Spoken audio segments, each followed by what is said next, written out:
ഇപ്പം വഖഫുമായി ബന്ധപ്പെട്ട് പ്രശ്നങ്ങളൊക്കെ കത്തി നിൽക്കുകയാണല്ലോ. അപ്പോൾ ഈ മുസ്ലിം സംഘടനയിൽപ്പെട്ട അല്ലെങ്കിൽ അത്തരത്തിലുള്ള ഈ മുസ്ലിം ഭൂരിപക്ഷമുള്ള പാർട്ടികളൊക്കെ ആയിക്കോട്ടെ, ഇവർ പറയുന്നത് കത്തോലിക്ക സഭയ്ക്ക് ഇതുപോലെ ഭൂമിയുണ്ട്, 17,000 കോടി ഏക്കറോ അല്ലല്ല 17 കോടി ഏക്കർ. 17 കോടി ഏക്കർ അല്ലേ?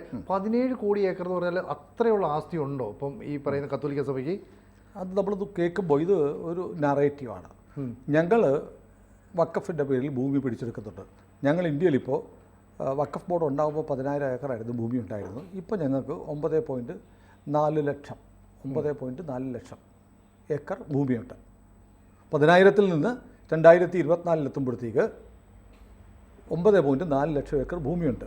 നിങ്ങളിപ്പോൾ മുൻപം പറഞ്ഞിട്ട് ക്രിസ്ത്യാനിയുടെ ഭൂമി എന്ന് പറഞ്ഞല്ലേ പറയുന്നത്. കത്തോലിക്ക സഭ കേരളത്തിലെ ക്രിസ്ത്യൻ വിഭാഗത്തിലെ ഒരു ചെറിയ വിഭാഗം മാത്രമാണ്. അതായത് 1.55 ആണ് കത്തോലിക്കർ. നമ്മുടെ ജനസംഖ്യയുടെ 1.55% ഉള്ളൂ കത്തോലിക്കർ എന്ന് പറഞ്ഞാൽ കഷ്ടിച്ച് 2 കോടി പേരേ ഉള്ളൂ. 2 കോടി പേരുള്ള ക്രിസ്ത്യാനികളുടെ ഒരു സഭയ്ക്ക് മാത്രം 17 കോടി ഏക്കർ എന്ന് പറയുമ്പോൾ ബാക്കിയുള്ളവർക്കൊക്കെ എത്രയായിരിക്കും? വലിയ ഭീമമായ ഭൂമി ഉണ്ട് എന്നാണ് ഇവർ പറഞ്ഞു വെക്കുന്നത്. ഇതൊരു ഓൺലൈൻ ചാനൽ ഡൽഹിയിൽ നിന്ന് ആദ്യം തുടങ്ങി. കേരളത്തിൽ ചില കക്ഷികൾ, സുപ്രഭാതം പത്രം, പിന്നൊരു അനിൽ മുഹമ്മദോ എന്ന മറ്റൊരാളുണ്ട്, ഈ ആളൊക്കെ ഇങ്ങനെ പറഞ്ഞുകൊണ്ടിരിക്കുകയാണ്. അപ്പോൾ ഇതിൻ്റെ കണക്ക് നമുക്ക് നോക്കണം. അവർ പറയുന്ന വഖഫ് ഒരു ചെറിയ മീനാണ്, 9.4 ലക്ഷം ഏക്കറല്ലേ, അതിൻ്റെ പേരിൽ നിങ്ങൾ ബഹളം വെക്കുന്നു. 17 കോടി ഏക്കർ ഉള്ള കത്തോലിക്ക സഭയെക്കുറിച്ച് എന്താണ് മിണ്ടാത്തത്? ശരി, ഞാനൊരു കാര്യം ചോദിക്കട്ടെ. കേരളത്തിൻ്റെ വിസ്തീർണ്ണം എത്രയാണെന്നറിയാം? 3863 ചതുരശ്ര കിലോമീറ്ററാണ് കേരളത്തിൻ്റെ വിസ്തീർണം. അതായത് 17 കോടി ഏക്കർ എന്ന് പറഞ്ഞാൽ 7 ലക്ഷം ചതുരശ്ര കിലോമീറ്റർ വരും. കേരളത്തിന് 3863 ചതുരശ്ര കിലോമീറ്റർ കേരളമുള്ളൂ. അപ്പോൾ സഭയുടെ പക്കൽ, കത്തോലിക്ക സഭയുടെ പക്കൽ 17 കോടി ഏക്കർ ഉണ്ടെങ്കിൽ 7 ലക്ഷം ചതുരശ്ര കിലോമീറ്റർ ഉണ്ട്. അപ്പോൾ കേരളത്തെക്കാളും എത്ര മടങ്ങല്ലേ? ഇനിയിപ്പോൾ അത് മാത്രമല്ല, കുറച്ചുകൂടെ പറയാം. ആ 17 കോടി ഏക്കർ എന്ന് പറഞ്ഞാൽ, അല്ലെങ്കിൽ 7 ലക്ഷം ചതുരശ്ര കിലോമീറ്റർ ഭൂമി എന്ന് പറഞ്ഞാൽ കേരളം, കർണാടക, തമിഴ്നാട്, മഹാരാഷ്ട്ര എന്നിങ്ങനെ 4 സംസ്ഥാനങ്ങൾ ചേർന്നാൽ പോലും ഈ 17 കോടി ഏക്കർ ആവത്തില്ല, അല്ലെങ്കിൽ 7 ലക്ഷം ചതുരശ്ര കിലോമീറ്റർ ആവത്തില്ല. അപ്പോൾ തന്നെ അതൊരു വ്യാജമാണെന്ന് തെളിഞ്ഞല്ലേ? അത്രയും വലിയ ഭൂമി കത്തോലിക്ക സഭയ്ക്കുണ്ട് എന്ന് പറയുന്നത് പച്ചക്കള്ളമാണ്. ഇവരൊരു കണക്കുമില്ലാണ്ട് പറയുക. ഇവർ പറയുന്ന കള്ളമാണെന്നറിയാൻ അടുത്ത വേറൊരു കണക്ക് ഞാൻ പറയാം. ഇന്ത്യയിലാകെ കൃഷി ഉള്ള ജനവാസ മേഖല എത്രയാണെന്നറിയാമോ?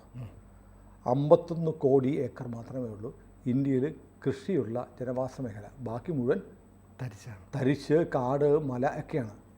അപ്പോൾ 51 കോടി ഏക്കറാണ് ഇന്ത്യയിൽ ജനവാസ യോഗ്യമുള്ള, കൃഷിക്ക് യോഗ്യമായ ഭൂമി. സഭയ്ക്ക് എത്രയുണ്ടെന്ന് പറയുന്നത്? 17 കോടി. കണക്ക് പോയേ. ഇനി അതിനകത്ത് ഒരു പ്രശ്നം കൂടെ ഉണ്ടല്ലോ. ഈ കത്തോലിക്ക സഭ എന്ന് പറഞ്ഞാൽ കേരളത്തിൽ മാത്രമേ ഉള്ളൂ. കേരളത്തിന് പുറത്തോട്ട് ഈ കത്തോലിക്ക സഭയ്ക്ക് വലിയ വേരോട്ടം ചെറുതായിട്ടൊക്കെ ഉണ്ട്. അല്ല, വേരോട്ടം എനിക്ക് തീർന്നില്ല. ഇനി ഇവർ ഈ 17 കോടി ഏക്കറിന് ഈ ഒരു ഓൺലൈൻ മാധ്യമവും ഉൾപ്പെടെ സുപ്രഭാതം പത്രമൊക്കെ ഇട്ടിരിക്കുന്ന വില എത്രയാണെന്നറിയോ? 20,000 കോടി രൂപ.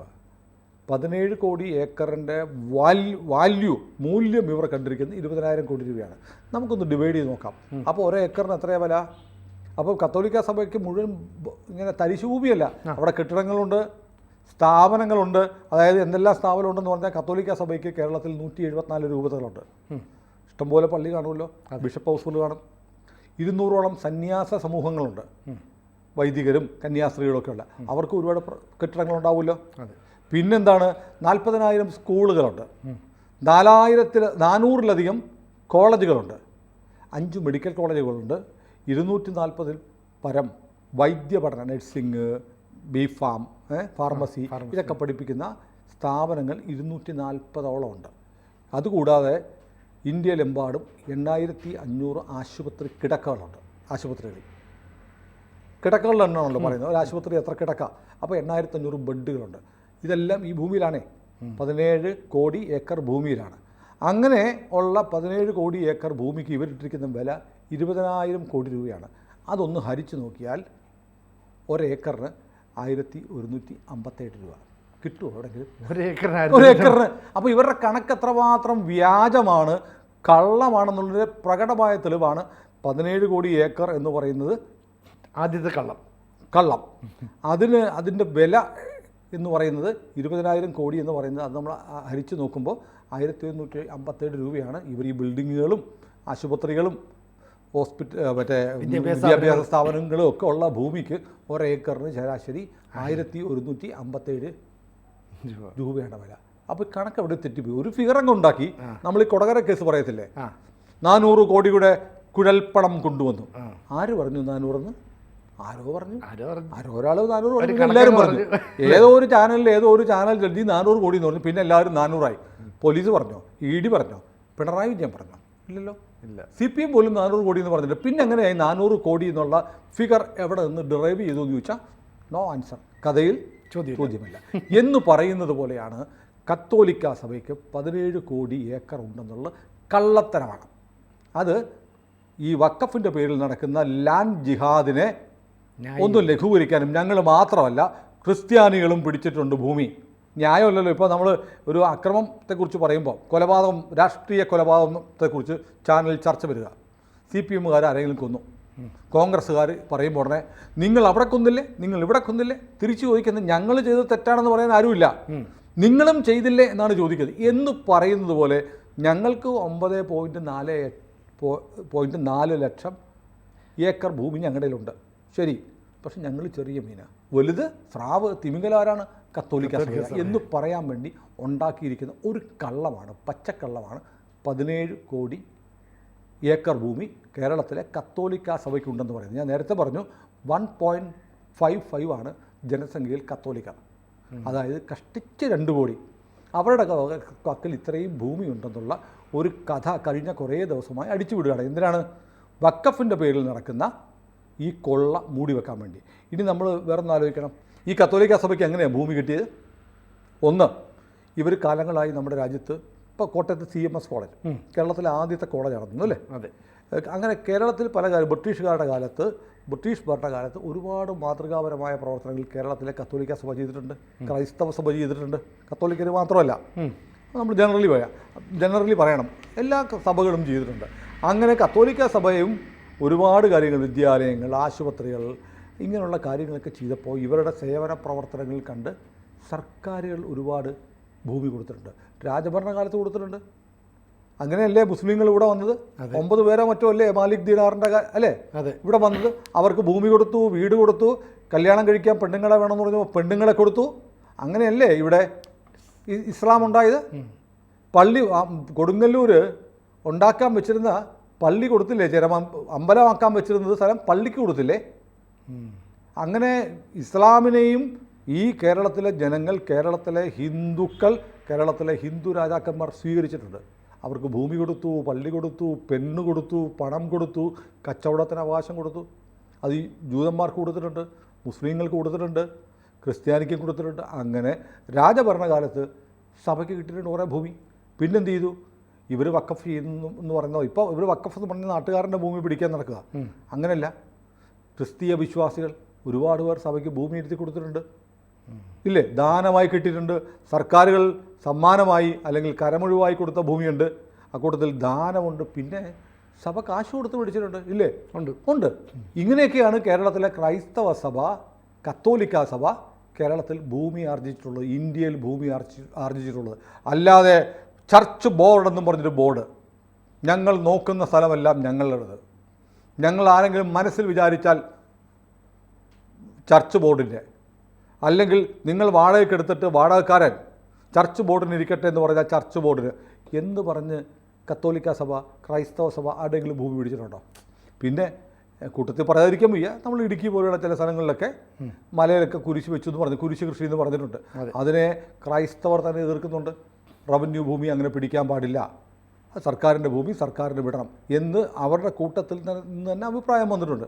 ചില ആളുകൾ ചെയ്തിട്ടുണ്ട്, ഇല്ലെന്ന് പറയുന്നില്ല. പക്ഷേ അങ്ങനെയൊന്നും കേരളത്തിലോ ഇന്ത്യയിലോ വ്യാപകമായി ഭൂമി പിടിച്ചെടുക്കുന്ന ഒരു പരിപാടി ഉണ്ടായിട്ടില്ല. ക്രൈസ്തവ സഭ ചെയ്തിട്ടില്ല, കത്തോലിക്കർ ചെയ്തിട്ടില്ല. അവർക്ക് ദാനം കിട്ടിയതും അവർക്ക് കരമൊഴിവായി കൊടുത്തതും അവർ പണം കൊടുത്തു വാങ്ങിയതുമായാണ് ഈ ഭൂമി. അത് 17 കോടി ഇല്ല, 17 കോടി ഏക്കർ എന്ന് പറഞ്ഞ് ഇതിനേക്ക് വിഷയത്തെ മാറ്റാനും ക്രിസ്ത്യാനികളും മോശമല്ല, അല്ലെങ്കിൽ ഞങ്ങളെക്കാൾ അപകടകാരികൾ ഇന്ത്യയിലെ കേരളത്തിലെ ക്രിസ്ത്യാനികളാണെന്ന് സ്ഥാപിക്കാനുള്ള ഒരു നാറേറ്റീവ് കുറേയായിട്ട് ഓടുന്നുണ്ട്. ഇതിനെ ഫലപ്രദമായി ചെറുത്ത് തോൽപ്പിക്കേണ്ടത് ആവശ്യമാണ്. കാരണം നമ്മൾ എന്തുകൊണ്ട് പറയുമെന്ന് പറഞ്ഞാൽ ഇത് വലിയ കേരളത്തിൽ ഇപ്പോൾ പതുക്കെ ഇന്ത്യ ഒട്ടാകെ ചൂടിപ്പിടിച്ച് നിൽക്കുകയാണ് വഖഫ്. വഖഫിൻ്റെ പേരിൽ നടക്കുന്ന ലാൻഡ് ജിഹാദാണ്. ആരുടെ ഭൂമിയും ഏറ്റെടുക്കാം അല്ലേ? വഖഫിന് തോന്നിയാൽ മതി, തോന്നിയാൽ അവരുടെ ഭൂമി ഏറ്റെടുക്കാം. അപ്പോൾ വീണ്ടും വീണ്ടും നമ്മൾ പറഞ്ഞ കാര്യം ഒന്ന് റിപ്പീറ്റ് ചെയ്യുകയാണ്. തോന്നിയാൽ മതി ഏറ്റെടുക്കാം. ഇനി വഖഫ് എന്ന് പറഞ്ഞാൽ അള്ളാഹ്ക്ക് ഭൂമി മുസൽമാൻ മാത്രം കൊടുത്താൽ പോരാ, ഹിന്ദുവിനും ക്രിസ്ത്യാനിക്കും കൊടുക്കാവുന്ന നിയമത്തിൽ 2013 ഭേദഗതി കൊണ്ടുവന്നു. അതായത് നമ്മൾ പറഞ്ഞ കാര്യം വീണ്ടും പറയുകയാണ്, സിനുവിൻ്റെയോ എൻ്റെയോ അച്ഛനോ അപ്പൂപ്പനോ വഖഫിന് നമ്മൾ അനുഭവിക്കുന്ന പ്രോപ്പർട്ടി കൊടുക്കാമെന്ന് ഉള്ളതിന് 2 സാക്ഷിയെ കൊണ്ടുവന്നാൽ നമ്മുടെ ഭൂമി പോയി.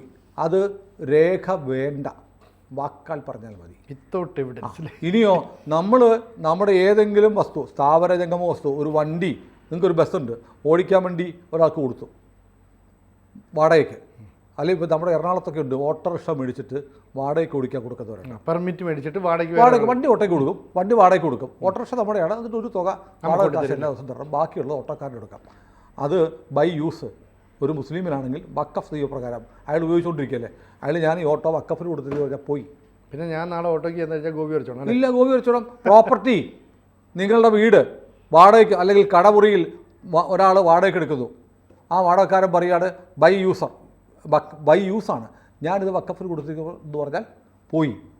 ഇതാണ് ഇപ്പോഴത്തെ നിയമം. ഈ നിയമമാണ് മാറ്റണമെന്ന് പറയുന്നത്. ഈ നിയമത്തിനെതിരെ വഖഫ് ട്രിബ്യൂണൽ, നമുക്ക് വഖഫ് ട്രിബ്യൂണലിൽ മാത്രമേ പോകാൻ പറ്റുള്ളൂ, വേറൊരിടത്തും പോകാൻ പറ്റില്ല. വഖഫ് ട്രിബ്യൂണലിൽ ഒരാൾ ജില്ലാ ജഡ്ജിയാണ്, തർക്കമില്ല, മറ്റൊരാൾ ഒരു സംസ്ഥാന സർക്കാരിൻ്റെ ഉദ്യോഗസ്ഥനാണ്, മൂന്നാമൻ ആരാന്നറിയോ? ഒരു മുസ്ലിം മതപണ്ഡിതനാണ്. അവരാണ് തീരുമാനിക്കുന്നത്. സിനുവിൻ്റെ പ്രോപ്പർട്ടി വഖഫ് ഏറ്റെടുത്താൽ അത് വിട്ടുകൊടുക്കണോ വേണ്ടോ എന്ന് തീരുമാനിക്കുന്നത് അവരാണ്. വഖഫ് ബോർഡിന് ഒരാളുടെ ഭൂമി വഖഫ് നിയമപ്രകാരം അയാളുടേതല്ലാതാക്കാൻ പറ്റും. വഖഫ് രേഖകളിൽ, റവന്യൂ രേഖകളിൽ വഖഫ് രേഖപ്പെടുത്തിയാൽ മതി. ഇത് വലിയ അപകടമാണ്. ഇപ്പോൾ ഈ ബില്ല് ഈ വ്യവസ്ഥകളൊക്കെ മാറ്റി ആരുടെ ഭൂമിയും പിടിച്ചെടുത്ത് ഇന്ത്യയെ ഇസ്ലാമിക രാജ്യമാക്കാൻ പറ്റുന്ന ഈ നിയമം കേന്ദ്രം ഭേദഗതി വരുത്തും എന്നറിഞ്ഞപ്പോൾ ഇവർ വ്യാപകമായി ഒരുപാട് സ്ഥലത്ത് പോയി അവകാശം ഉന്നയിക്കുക. എന്നറിയോ, നിയമം പാസ്സായി കഴിഞ്ഞാൽ നിയമം മാറുന്നതിന് മുമ്പേ വഖഫാണെന്ന് ക്ലെയിം ചെയ്തതാണെന്ന് വരുത്തി തീർക്കാൻ ഒരു ഡിസ്പ്യൂട്ടിൽ നിയമക്കുരുക്കിൽ പെടുത്താൻ വേണ്ടിയിട്ടാണ് അവരിപ്പോൾ എല്ലാ ഭൂമിക്കും അവകാശം ഉന്നയിക്കുന്നത്. ഇവരുടെ ഈ കള്ളത്തരം ജിഹാദാണ്, പൊള്ളയാണെന്ന് സ്ഥാപിക്കാൻ വേണ്ടിയാണ് ക്രിസ്ത്യാനികളും ഇങ്ങനെ ചെയ്യുന്നുണ്ട് എന്ന് പറയുന്നത്. ക്രിസ്ത്യാനികളുടെ പള്ളിക്കും ഹിന്ദുക്കളുടെ ദേവസ്വം ബോർഡിനും ആരുടെയും ഭൂമി ഏറ്റെടുക്കാൻ അവകാശമില്ല. ഉണ്ടോ? ഇല്ല. ദേവസ്വം ബോർഡിൻ്റെയൊക്കെ ഭൂമി നാട്ടുകാർ കൊണ്ടുപോയി തിന്നിട്ട് കാലം എത്രയായി? എത്രയോ ക്ഷേത്രങ്ങൾക്ക് ആയിരക്കണക്കിന് ഏക്കർ ഭൂമി ഉണ്ടായിരുന്നു, അവിടെയൊക്കെ ഇപ്പോൾ താമസിക്കുന്ന ആരാ? സത്യത്തിൽ ഇതൊന്നും അല്ല വേണ്ടത്. വഖഫ് നിയമം ഇങ്ങനെ തന്നെ നിലനിർത്തണം. എന്നിട്ട് വഖഫ് എന്നുള്ള സ്ഥലം എഴുതിയിരിക്കുന്നതെല്ലാം മാറ്റിയിട്ട് ദേവസ്വം എന്ന് ചേർത്തിട്ട് ഒരു പുതിയ നിയമം ഹിന്ദുക്കൾക്ക് വേണ്ടി കൊണ്ടുവരണം. അപ്പോൾ അറിയാം ഇവരുടെയൊക്കെ സൂക്കേട്. ഇപ്പോൾ ദേവസ്വത്തിൻ്റെ ഭൂമി കയ്യേറി താമസിക്കുന്ന ഒരുപാട് വഖഫ് പ്രേമികളുണ്ട്. അവരൊക്കെ അപ്പോൾ വിവരം അറിയും. പക്ഷേ സത്യത്തിൽ നരേന്ദ്രമോദി ചെയ്യേണ്ട വഖഫ് നിയമം പോലെ തന്നെ ഒരു ദേവസ്വം നിയമം, അതായത് ഇത് തന്നെ സെയിം, ഇതെല്ലാം അധികാരം. എന്നിട്ട് വേണമെങ്കിൽ ഒരു കാര്യം ചെയ്യാം, KC വേണുഗോപാലിൻ്റെ വിഷമം മാറ്റാൻ 2 മുസ്ലിം ആൾക്കാരെ പിടിച്ച്, 2 അല്ല, മുത്തുക്കോയ ജഫ്രി തങ്ങളെ ദേവസ്വം ബോർഡ് പ്രസിഡന്റ് ആക്കണം. പക്ഷേ നിയമം വഖഫിൻ്റെ നിയമം പോലെ തന്നെ ആയിരിക്കണം. അത് തന്നെ വഖഫ് എഴുതിയിരിക്കുന്നതെല്ലാം വെട്ടി ദേവസ്വമാക്കിയാൽ പറ്റി എങ്കിൽ PK കുഞ്ഞാലിക്കുട്ടിയെ ദേവസ്വം ബോർഡ് പ്രസിഡന്റ് ആക്കാം. സമ്മതമാണോ? അപ്പോൾ ഇപ്പോൾ നമ്മൾ ഈ കാര്യങ്ങൾ പറയുന്നത്, നമ്മൾ വഖഫിനെ കുറിച്ച് നിരന്തരം പറയുന്നുണ്ട്. ഒരുപക്ഷെ കേരള സമൂഹത്തെ ഏറ്റവും കൂടുതൽ ഈ വിഷയത്തിൽ എഡ്യൂക്കേറ്റ് ചെയ്തത് നമ്മളാണ്. നമ്മൾ എത്രയോ വീഡിയോകൾ ചെയ്തു, 6-7 മാസമായി ചെയ്യുകയാണ്. എല്ലാ ദിവസവും 2-3 വീഡിയോ ചെയ്യുന്നുണ്ട്. അപ്പോൾ നമുക്ക് പറയാനുള്ളത്, ഈ ഒരു വലിയ ബഹുജന മുന്നേറ്റം, ബഹുജന രോക്ഷം ഉണ്ടായി വരുന്നുണ്ട്. അതിനെ അട്ടിമറിക്കാൻ വേണ്ടിയിട്ടാണ് ക്രൈസ്തവ സഭ 17 കോടി ഏക്കർ ഭൂമി കൈവശം വെച്ചിരിക്കുന്നു എന്നുള്ള പച്ചക്കള്ളം പ്രചരിപ്പിക്കുന്നത്. പക്ഷേ കേരളത്തിലെ ക്രൈസ്തവ മാനേജ്മെൻറ്റിൻ്റെ ഉടമസ്ഥയിലുള്ള പത്രങ്ങളോ ചാനലുകളോ ഒന്നും ഇതേക്കുറിച്ച് പറയുന്നില്ല. ഇത് പൊളിക്കണ്ടേ? ഒരു പച്ചക്കള്ളം പറയുന്നുണ്ട്. ഇത്രയും വലിയ നുണ ഒരു സമുദായത്തെയാകെ, കത്തോലിക്ക സഭയാകെ ആക്ഷേപിക്കുന്ന ഒരു സ്റ്റേറ്റ്മെൻറ്റ് സോഷ്യൽ മീഡിയയിലൂടെ വ്യാപകമായി പ്രചരിപ്പിച്ച് പച്ചക്കള്ളം പറഞ്ഞ് ഒരു വിഭാഗത്തിനെതിരെ ആളുകളെ തിരിപ്പിക്കാൻ, പച്ചക്കള്ളം പറഞ്ഞ് ആളുകളെ എതിരാളികളെ ഉണ്ടാക്കാൻ ശ്രമിക്കുമ്പോൾ അതിനെ നേരിടാൻ കഴിയുന്നില്ല എന്നൊരു വല്ലാത്ത നിസ്സഹായാവസ്ഥയാണ്. അതുകൊണ്ടാണ് കത്തോലിക്ക സഭ 17 കോടി ഏക്കർ പോയിട്ട് അതിൻ്റെ 10-1 പോലും കൈവശം വെക്കുന്നില്ല എന്നുള്ള പരമാർത്ഥം പ്രേക്ഷകരോട് നമുക്ക് പറയേണ്ടി വരുന്നത്. കൂടുതൽ വാർത്തകളും വിശേഷങ്ങളും നിങ്ങളിലേക്ക് എത്താൻ ABC മലയാളം സബ്സ്ക്രൈബ് ചെയ്യുക, ബെൽബട്ടനും അമർത്തുക.